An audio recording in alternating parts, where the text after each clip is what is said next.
नमस्कार, स्वागत है सबका आपके अपने YouTube चैनल आशीष कंपटीशन क्लासेस पर। पिछले 2-4 दिनों से क्लास नहीं हुई थी। चलिए शुरुआत करते हैं। कोर्स पूरा कंप्लीट करना ही है, किसी दिन कम किसी दिन ज़्यादा। अगर 2-4 दिन पढ़ाई नहीं होगी तो फिर 2-4 दिन ज़्यादा होगी, ठीक है।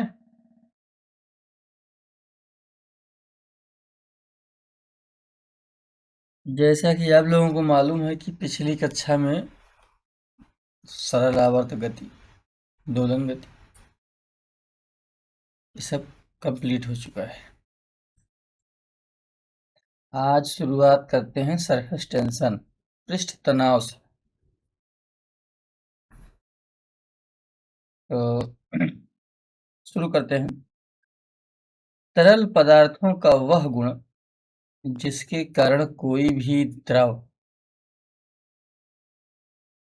या तरल अपने पृष्ठ क्षेत्रफल को कम से कम करना चाहता है, अर्थात किसी द्रव के स्वतंत्र पृष्ठ में कम से कम क्षेत्रफल प्राप्त करने की प्रवृत्ति, जिसके कारण उसका पृष्ठ तनाव की स्थिति में रहता है, उसे ही पृष्ठ तनाव कहा जाता है। यानी तरल पदार्थों का वह गुण जिसके कारण वह क्या करता है, अपने पृष्ठ को, वो जो लिक्विड का पृष्ठ है, ऊपरी परत है, उस परत को कम से कम करने का प्रयास करता है, सिकोड़ने का प्रयास करता है। और उसी प्रवृत्ति को क्या कहते हैं, उस प्रवृत्ति के कारण क्या होता है, ऊपर का सरफेस जो होता है वो ज्यादा टेंशनाइज रहता है, तनाव में रहता है। और उस तनाव में रहने के कारण उसी को क्या कहते हैं, पृष्ठ तनाव कहते हैं। ठीक। पृष्ठ तनाव का मान द्रव के ताप पर निर्भर करता है। अब ये देखिए, नई चीज बताई जा रही है कि पृष्ठ तनाव का मान द्रव के ताप पर निर्भर करता है। यानी इसको अगर गर्म कर दिए तो पृष्ठ तनाव घट बढ़ जाएगा, ठंडा हुआ तो घट बढ़ जाएगा। ठीक है, आगे देखिए। ताप बढ़ने पर पृष्ठ तनाव घटेगा और ताप घटाने पर पृष्ठ तनाव का मान बढ़ेगा। ठीक। क्रांतिक ताप पर पृष्ठ तनाव शून्य होता है। क्रांतिक ताप पर पृष्ठ तनाव शून्य होता है।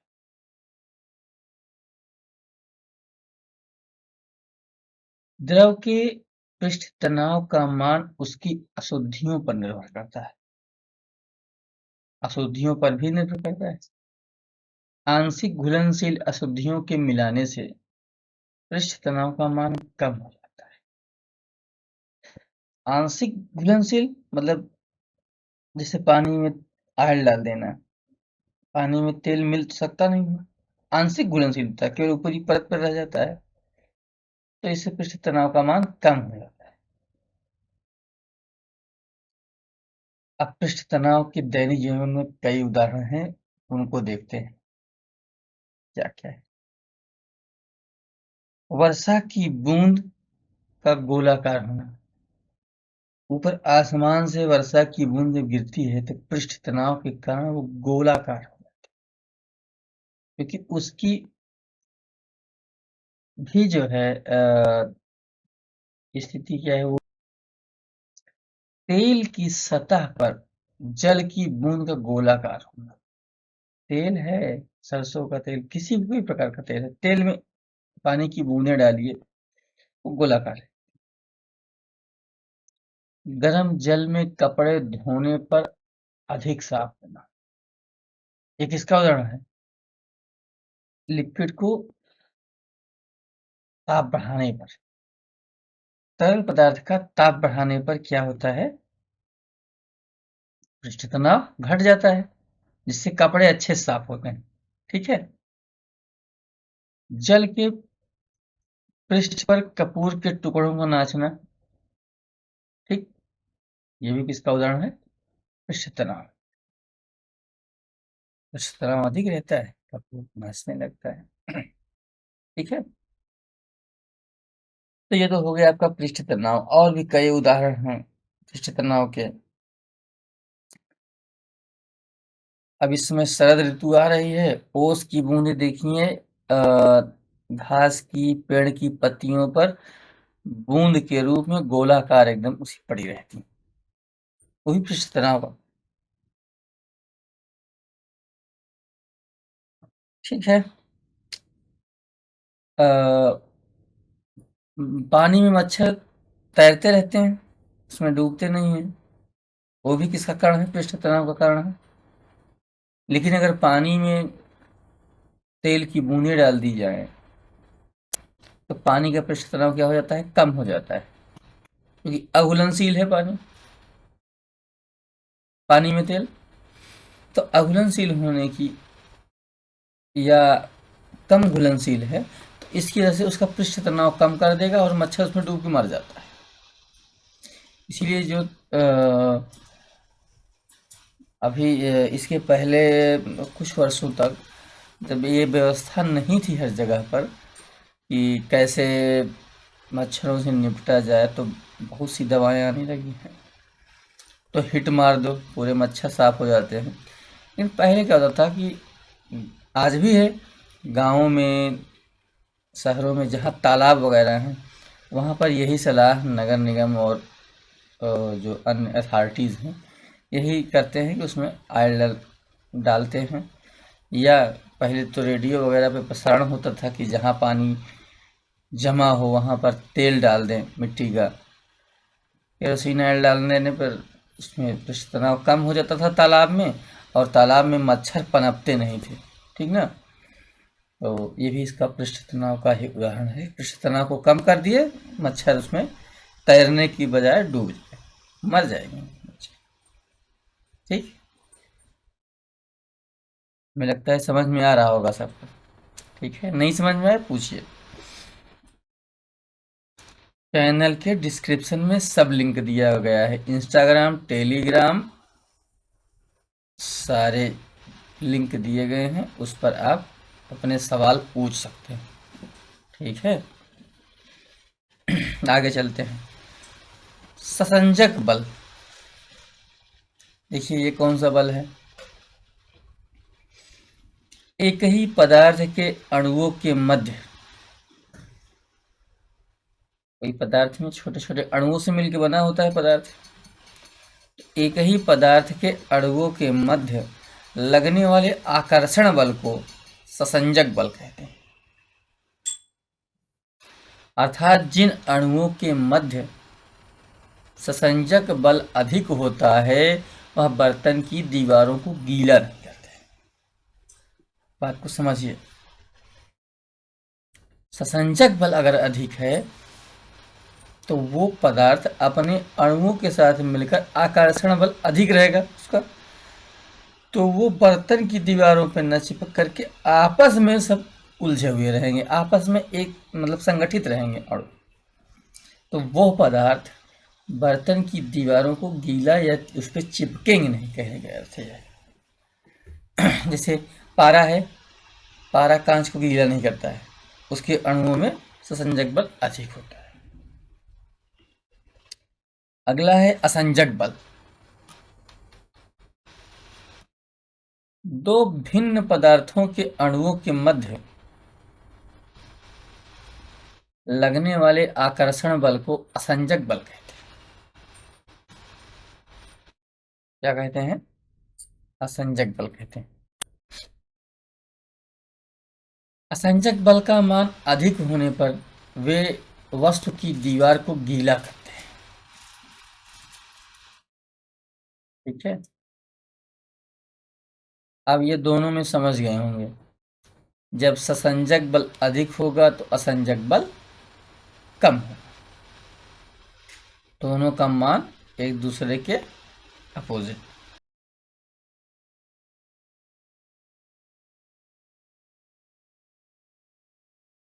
कहने का मतलब यह है कि जब ससंजक बल अधिक होगा तो बर्तन की दीवार को गीला नहीं करेगा, और असंजक बल अधिक होगा तो बर्तन की दीवार को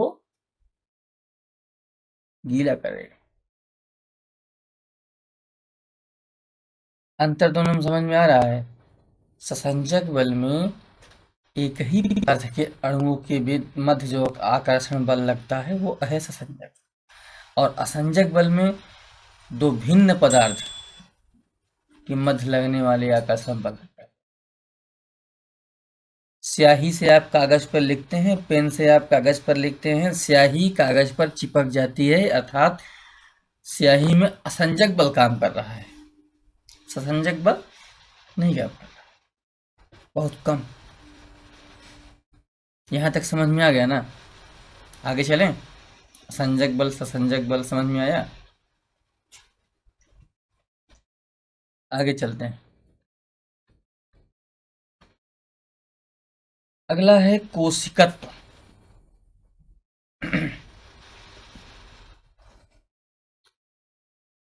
कोशिकत्व क्या है? इसको अंग्रेजी में कहते हैं कैपिलरिटी। वह खोखली नली जिसकी त्रिज्या बहुत कम, खोखली नली की बात है, खोखली नली जिसकी त्रिज्या बहुत कम तथा एक समान होती है, उसे क्या कहते हैं? केस नली कहते हैं। तो ये तो परिभाषा हो गई केस नली। वह खोखली नली जिसकी त्रिज्या बहुत कम तथा एक समान होती है, केस नली कहलाती है। केस नली में द्रव के ऊपर चढ़ने तथा नीचे उतरने की क्रिया को ही कोशिकत्व कहते हैं। ठीक है? केस नली में द्रव के ऊपर जाने नीचे आने को क्या कहते हैं? कोशिकत्व। केस नली में द्रव किस सीमा तक उतरेगा या चढ़ेगा यह केस नली की त्रिज्या पर निर्भर करता है। कम त्रिज्या वाली केस नली में द्रव का चढ़ाव अधिक तथा अधिक त्रिज्या वाली केस नली में द्रव का चढ़ाव कम होता है।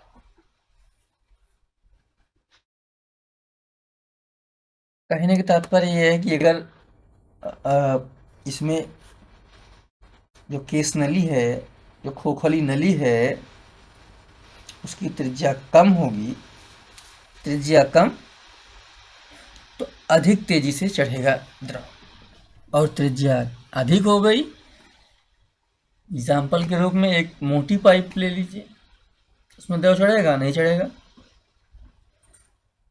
बहुत पतली पाइप होगी तो उसमें चढ़ जाएगा। तो कोशिकत्व तो इसे ही कहते हैं। ठीक है? उदाहरण में लालटेन या लैंप की बत्ती में तेल का चढ़ना, पता नहीं आप लोग देखे हैं कि नहीं देखे हैं। खैर, अभी कुछ समय पहले तक जब इस देश में इतना ज़्यादा विद्युत व्यवस्था नहीं थी तो हर घर में लैंप और लालटेन जलते थे। अब तो इन्वर्टर आ गया है, बल्ब जलते हैं, बिजली है, इन्वर्टर है।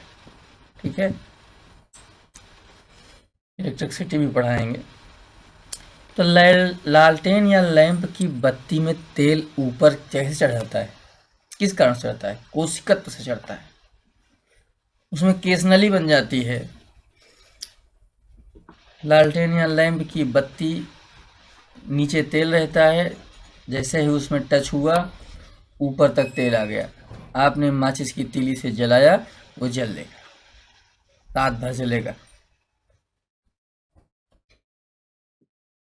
फाउंटेन पेन की निब में स्याही का चढ़ना, फाउंटेन पेन होती है, वो भी कुछ लोग नहीं देखे होंगे, उसमें भी वो निब होती है, आगे लगी होती है, उसमें निब में अंदर उसके पीछे खोखला रहता है, इसमें स्याही भरी जाती थी, और स्याही भर के उस आगे निब पेन रहती थी, जिससे कि पूरा उसमें गिरे न, तो धीरे धीरे करके स्याही उसमें आती जाती थी, और लेखक अपना लिखता चला जाता था। तो निब पेन में स्याही का चढ़ना भी क्या है? कोशिकत्व।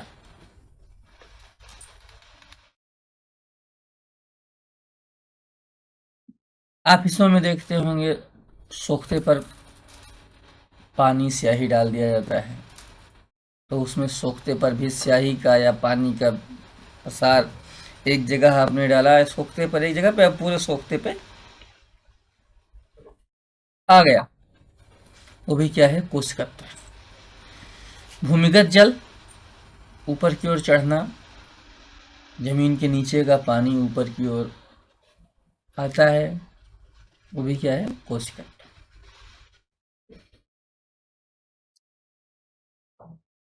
पौधों में जाइलम, पौधों में किसकी मदद से पानी ऊपर जाता है? उसमें एक टिश्यू होता है, इसको जाइलम, जाइलम टिश्यू कहते हैं। अ, जाइलम ऊतक, जाइलम ऊतक,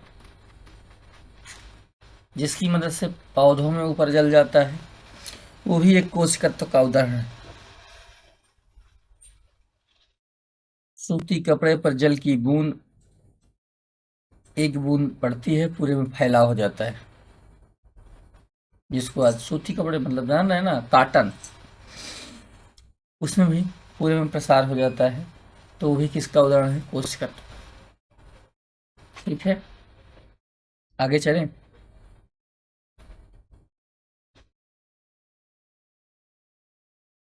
चलिए नेक्स्ट चलते हैं। श्यानता, विस्कोसिटी। श्यानता देखते हैं क्या है? तरल या द्रव का वह गुण जिसके कारण तरल की विभिन्न परतों के मध्य अपेक्षिक गति का विरोध होता है।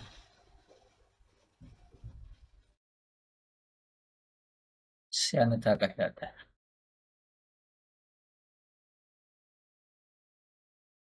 किसी द्रव या गैस की दो क्रमागत परतों के बीच उनकी अपेक्षिक गति का विरोध करने वाले घर्षण बल को श्यान बल कहते हैं।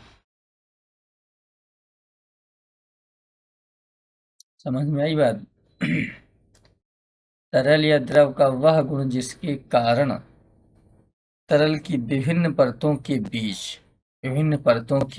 बीच अपेक्षिक गति का विरोध होता है, उसे ही क्या कहते हैं? श्यान बल।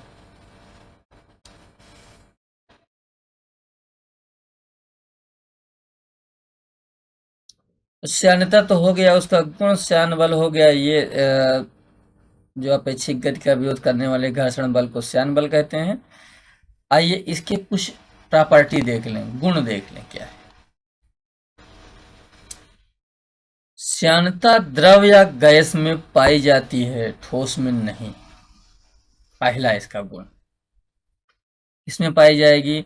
ठोस या गैस में, द्रव या गैस में, ठोस में नहीं पाई जाएगी। गैसों की श्यानता ताप बढ़ाने पर घट बढ़ती है और घटाने पर घटती है। गैसेस में श्यानता ताप बढ़ाने पर बढ़ती है, ताप घटाने पर घटती है। श्यानता का मतलब अभी समझे हैं कि नहीं समझे? श्यानता का सीधा सीधा अर्थ उसकी फिसलन से, चिकनाई से, बस आप इतना समझ लीजिए। द्रवों की श्यानता ताप बढ़ाने पर घटती है तथा ताप घटाने पर बढ़ती है। इसी में कंफ्यूजन हो सकता है सब। गैसों में ताप बढ़ाने पर श्यानता बढ़ेगी और ताप घटाने पर घटेगी, लेकिन द्रवों में ताप बढ़ाने पर घटेगी और ताप घटाने पर बढ़ेगी। समझ में आ रहा है? ठीक, कोई कंफ्यूजन नहीं होना चाहिए। द्रवों की श्यानता गैसों से अधिक होती है। द्रवों की श्यानता गैसों से अधिक। और क्या है? गाढ़े द्रवों की श्यानता पतले द्रवों से अधिक हो। गाढ़ा द्रव पतले द्रव से अधिक श्यानता रखता है। इसके कुछ उदाहरण देख लेते हैं। वायु की अपेक्षा द्रव में चलना कठिन होता है। क्यों? परतों के मध्य अपेक्षिक गति का विरोध होता है, इसे श्यानता कहते हैं। श्यानता द्रव में अधिक होती है और वायु में, गैसों में कम होती है। तो द्रव में चलना कठिन है, पानी में चलो मुश्किल होता है ना, उठा उठा के पैर चलना, और वायु में चलना आसान है। एक और उदाहरण देखिए, ग्लिसरीन और शहद दोनों को फर्श पर गिराइए तो सबसे अधिक ग्लिसरीन फैलेगा और सबसे कम शहद फैलता है। समझ रहे हैं? तो ये हो गया आपका श्यानता।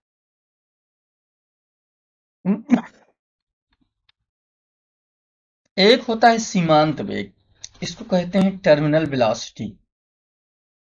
जब कोई वस्तु किसी श्यान द्रव के संपर्क में आती है तो प्रारंभ में उसका वेग बढ़ता है, किंतु कुछ समय पश्चात वह नियत वेग से गिरने लगती। इस नियत वेग को ही सीमांत वेग कहते हैं। ठीक? सीमांत वेग वस्तु के त्रिज्या के वर्ग के अनुक्रमानुपाती होता है। सीमांत वेग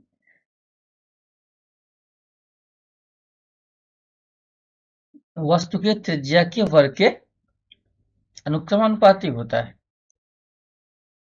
अब इसका क्या मतलब हुआ? इसका मतलब ये हुआ कि वस्तु के त्रिज्या के अनुक्रमानुपाती का मतलब ये हो कि बड़ी वस्तु है तो जल्दी गिरेगी, छोटी वस्तु है तो अधिक समय लेगी। उदाहरण देखिए, वर्षा की छोटी छोटी बूंदें सीमांत वेग से पृथ्वी पर गिरती।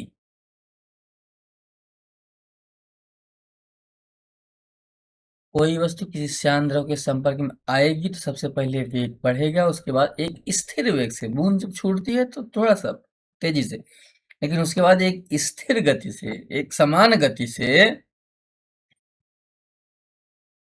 वो नीचे गिरेगी।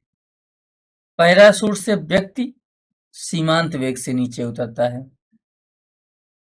जब भी हवाई जहाज से कूदेगा तो उसकी गति तेजी से होगी, लेकिन जैसे ही पैराशूट खुलता है वो एक समान गति से हवा में लहराते हुए, तैरते हुए आराम से पैराशूट से नीचे आता है।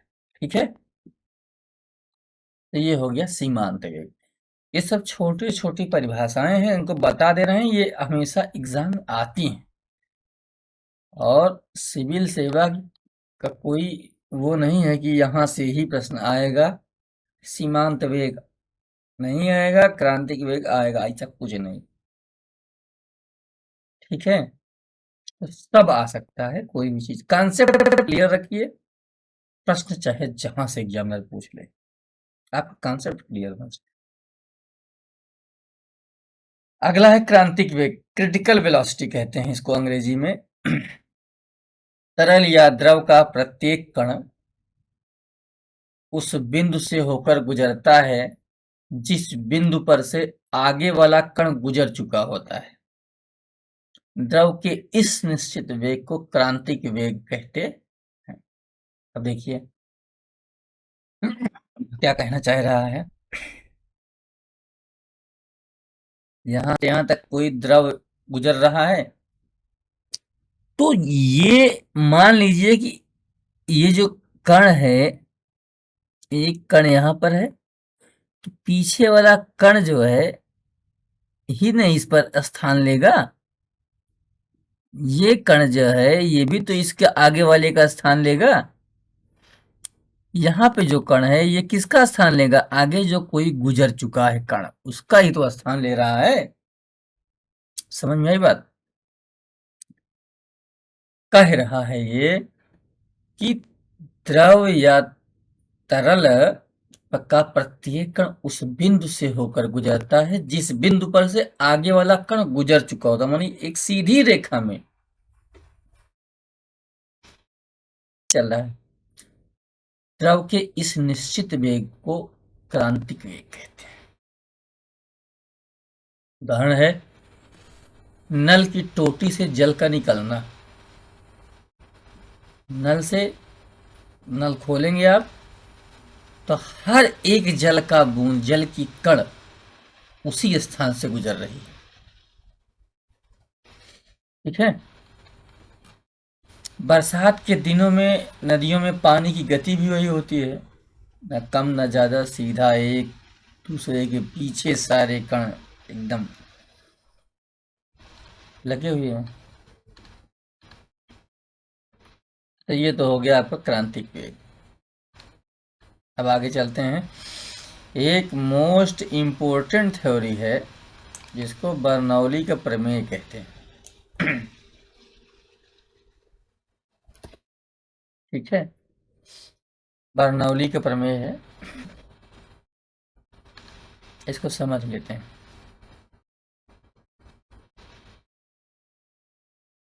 जब कोई आदर्श द्रव या गैस एक स्थान से दूसरे स्थान रेखीय प्रवाह में बहता है तो उसके मार्ग में प्रत्येक बिंदु पर इसकी एकांक आयतन की कुल ऊर्जा गतिज तथा स्थितिज ऊर्जा का योग एक नियतांक होता है, यानी कांस्टेंट होता है। बर्नौली का प्रमेय, ध्यान समझिए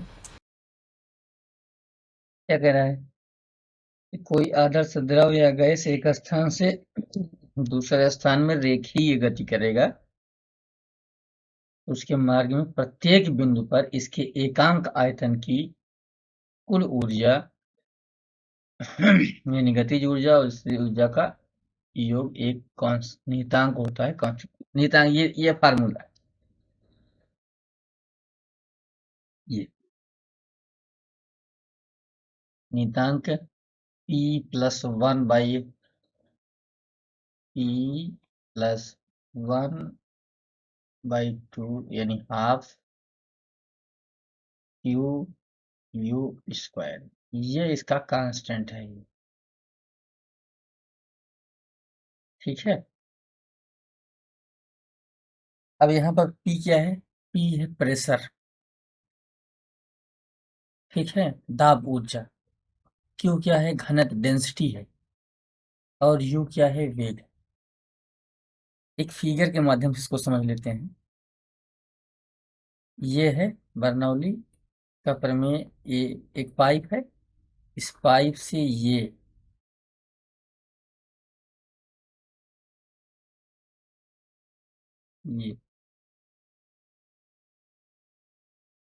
ठीक है। कहने का मतलब है यहाँ पे जो P है प्रेशर, दाब ऊर्जा, और यहाँ पर डेंसिटी घनत्व जो होगा, यहाँ Q है, और वेलोसिटी जिस वेग से ये निकल रहा है इसमें द्रव, उसको U मान लिया गया। तो ये इसका कहने का मतलब है कि ये नियत होता है, ये नहीं बदलता। अगर एक समान गति से रेखीय गति में धारा प्रवाह बह रहा है तो कांस्टेंट है। यानी कहने का मतलब इस पॉइंट पे जितना ये है टोटल इसका, उतना ही इस पॉइंट पर भी है। यहाँ त्रिज्या जरूर बढ़ जा रही है, यहाँ घनत्व तो कम हो जा रहा है। ठीक है, यहाँ वेग कम हो जाएगा, यहाँ दाब ऊर्जा अधिक है। इसी को एक और भी फार्मूले से समझा जा सकता है। इसका एक और फार्मूला प्रचलित है बर्नौली प्रमेय का। ठीक है, उसको कहते हैं E equal to v²/2 plus GH plus P/Q equal to constant. ठीक है, ये अब इसमें इसमें ये तो हो गया तरल के द्रव्यमान ऊर्जा की इकाई। ठीक है, जो लिक्विड है उसके द्रव्यमान ऊर्जा की इकाई है, द्रव्यमान ऊर्जा की इकाई।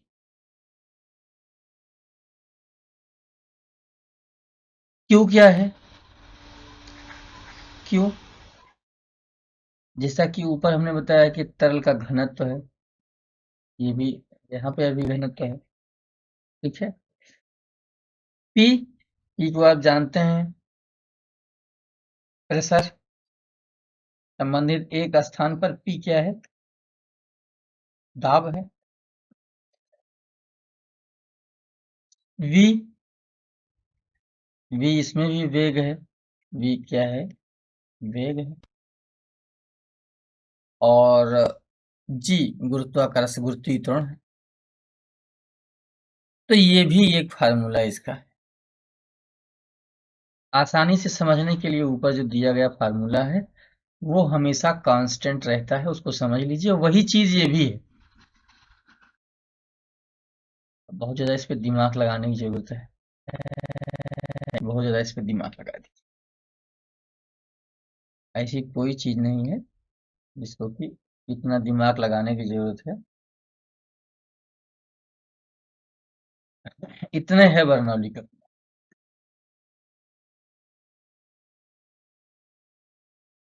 अब बर्नौली के प्रमेय के आधार पर बहुत सी घटनाएं हैं या बहुत सी क्रियाएं हैं जिनको जान लीजिए। अब वो सीधे सीधे एग्जाम्पल पूछा जाता है एग्जाम में।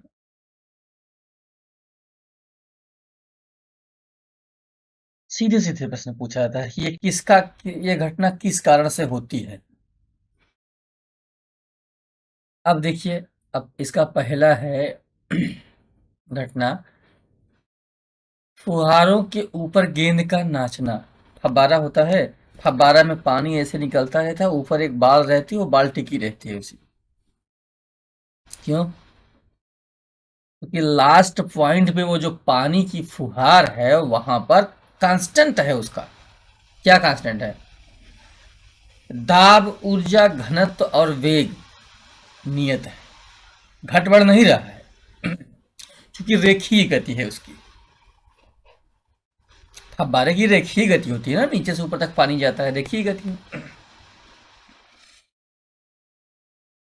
क्रिकेट की गेंद का स्विंग होना, क्रिकेट की गेंद हवा में जो स्विंग होती है वो भी इसी का कारण।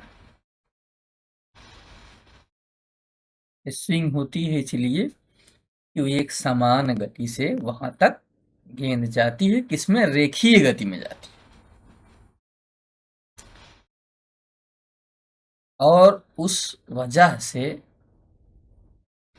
वो गेंद थोड़ा सा हवा में ही, उस गेंदबाज फेंकता है गेंद को ऑफ स्टंप से, लेकिन वो मिडिल स्टंप तक पहुंच जाती है हवा में ही, हवा को काटते हुए। और इसका एक उदाहरण बता दें, क्योंकि क्या है कि उसका प्रेशर और घनत्व और वेग, हवा का घनत्व समान है, वेग एक समान गेंद, एक वेग समान से, एक समान वेग से फेंका, तो उसका ये दाब, ऊर्जा, घनत्व और वेग एक मतलब एक कांस्टेंट है तीनों मिलाकर।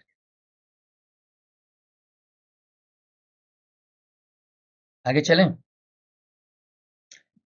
प्लेटफार्म पर खड़ा एक व्यक्ति, ट्रेन आ रही है, रेलगाड़ी जैसे ही आई है तो झुकाव किस तरफ जाएगा? ट्रेन की तरफ गिरने लगता है। अगर वो सतर्क नहीं है तो ट्रेन की तरफ गिरने लगता है। कारण, कारण ये कि एक ट्रेन सीधी रेखा में गति कर रही है, घनत्व वहां उस समय उस स्थान पर रेलगाड़ी का वेग, दाब, ऊर्जा और घनत्व एक समान है और रेखीय गति हो रही है। इसी प्रकार से आंधी तूफान आने पर घर में जो टीन और छप्पर होता है वो उड़ जाता है। टीन सेट लगा हुआ है, पता चला कि तूफान आया, वो उड़ गया। यद्यपि आपने चारों तरफ से उसको बांध रखा है, लेकिन उड़ क्यों जाता है? उसके ऊपर से चलने वाली हवा रेखीय गति में होती है। वहां पर दाब, घनत्व तथा वेग तीनों मिलाकर के कांस्टेंट होते हैं। कौन से फार्मूले से? P plus half Q U square या EM equal to V square by 2 plus GH। S से हाइट है, ऊंचाई, प्लस P बाई क्यू। ये क्या होगा? कांस्टेंट होगा, वहां पे नियत होगा, इसलिए वहां पर टीन शेड उड़ जाता है। तो बस आज के लिए इतना ही। आज आप लोगों को ये बर्नौली का प्रमेय खत्म कर दिया है। अब हम कल आपको प्रत्यास्था पढ़ाएंगे, उत्प्लावन बल पढ़ाएंगे, आर्किमिडीज का सिद्धांत पढ़ा देंगे। ये पढ़ा करके और फिर सीधे आ जाएंगे प्रेशर पर। ठीक है, थोड़ा आप तेजी से बढ़ेंगे। और कोर्स को, आपके कोर्स को मैं जल्द से जल्द, मतलब नियत समय पे कंप्लीट कर दूंगा। थोड़ा सा और आप लोग भी थोड़ा मेहनत कर लीजिए, पढ़ाई पे ध्यान दीजिए। और चैनल को जो लोग सब्सक्राइब नहीं किए होंगे, सब्सक्राइब कर लीजिएगा, जिससे अगली कक्षा कब है आपको पता चल जाएगा। ठीक, लाइक ज़रूर किया करिए। मेहनत आप भी कर रहे हैं, मेहनत हम भी कर रहे हैं, मेहनत से पढ़िए और शेयर किया करिए क्लास को। ठीक है, चीज़ याद रखिए और मिलते हैं जल्द से अगली कक्षा के साथ। ठीक है, धन्यवाद, नमस्कार, आपका दिन शुभ हो।